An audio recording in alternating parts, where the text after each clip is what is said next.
प्रतीक है। ये कह रहे हैं कि हम हमेशा सच्चाई के पथ पर चलकर अपनी देश की सेवा करेंगे।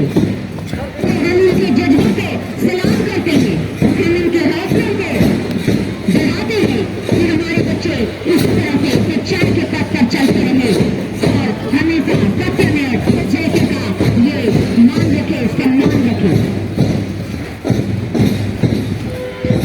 ये सफेद रंग हमें बताते हैं, ये सफेद रंग हमें बताते हैं जन्मे जन्मभूमि स्वर्गादपि गरीयसी, जन्मे जन्मभूमि स्वर्गादपि गरीयसी, अर्थात हमारी जन्मभूमि स्वर्ग से भी बढ़कर है, हमारी जन्मभूमि स्वर्ग से भी बढ़कर है।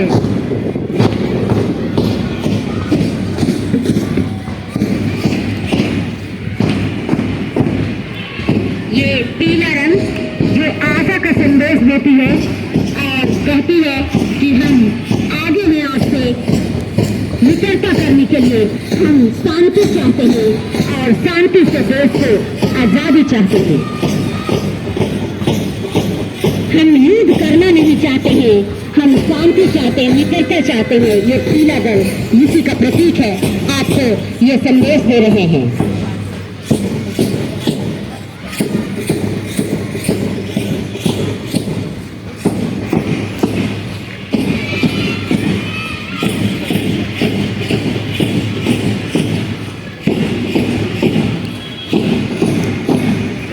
बलिदानों का सपना जब सच हुआ, बलिदानों का सपना जब सच हुआ, देश तभी आजाद हुआ, देश तभी आजाद हुआ। आज सलाम करें हम उन वीरों को, आज सलाम करें हम उन वीरों को जिनकी शहादत से ये भारत गणतंत्र हुआ, जिनकी शहादत से ये भारत गणतंत्र हुआ।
अभी हमारे सभी छात्र छात्राओं के